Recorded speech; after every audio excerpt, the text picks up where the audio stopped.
ಲಾಲ್ಬಾಗ್ನಲ್ಲಿ ಕೆಂಪೇಗೌಡನ ಗೋಪುರ ಇರ್ತಕ್ಕಂಥ ಬಂಡಿಯ ಹಿಂಭಾಗ ಲಾಲ್ಬಾಗ್ ಸಿದ್ದಾಪುರ ಗೇಟಿನ ಕಡೆಗೆ ಹೋಗ್ತಕ್ಕಂಥ ಸುರಂಗ ಮಾರ್ಗ ಇದೆಯಲ್ಲ, ಅದರ ನಿರ್ವಹಣೆಗೋಸ್ಕರ ಒಂದು ದೊಡ್ಡ ಬಾವಿ ಅಥವಾ ಶಾಫ್ಟ್ ಅಂತ ಹೇಳ್ತಾರೆ, ಅದನ್ನು ನಿರ್ಮಾಣ ಮಾಡಲಾಗುತ್ತದೆ. ಅದಕ್ಕೆ ಸುಮಾರೊಂದು ಎಕರೆ ಪ್ರದೇಶವನ್ನು ಸಹ ತೆಗೆದುಕೊಳ್ಳಲಾಗುತ್ತದೆ. ಅಷ್ಟೇ ಅಲ್ಲ, ಇದರ ನಿರ್ಮಾಣ ಮಾಡಬೇಕಾದ್ರೆ ಆಗ್ತಕ್ಕಂಥ ಸ್ಫೋಟಗಳಿಂದ, ಬಂಡೆಯನ್ನು ಒಡೆಯೋದಕ್ಕೆ ಆಗ್ತಕ್ಕಂಥ ಸ್ಫೋಟಗಳಿಂದ ಪಕ್ಕದಲ್ಲೇ ಇರ್ತಕ್ಕಂಥ ಆ ಕೃತಕ ಜಲಪಾತ, ಕೆರೆ ಇವೆಲ್ಲವೂ ನಾಶ ಆಗ್ತಕ್ಕಂಥ ಸಾಧ್ಯತೆ ಇರುತ್ತೆ. ಜೊತೆಗೆ ಈ ಬಾವಿ ಅಥವಾ ಶಾಫ್ಟಿನ ಸುತ್ತಲೂ ಸುಮಾರೊಂದು 5 ಎಕರೆ ಪ್ರದೇಶದಲ್ಲಿ ಮಾಲ್ಗಳು ಮತ್ತು ಪಾರ್ಕಿಂಗ್ ಸ್ಲಾಟ್ಗಳು, ಈ ರೀತಿಯ ಕಟ್ಟಡಗಳು ಬರುತ್ತವೆ.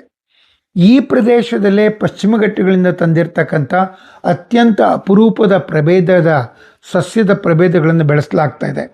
ಅವು ಸಹ ನಾಶ ಆಗುತ್ತೆ.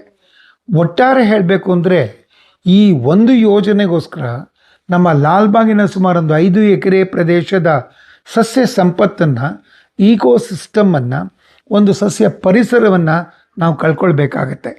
ಹೀಗೆ ನಾವು ಏನು ಪೂರ್ವಜರು ಕೊಟ್ಟಿರ್ತಕ್ಕಂಥ ಈ ಪರಿಸರವನ್ನು ನಾಶ ಮಾಡಿಕೊಂಡು ಬೆಳವಣಿಗೆ ನಮಗೆ ಅಗತ್ಯ ಇದೆಯಾ? ಯೋಚನೆ ಮಾಡಿ.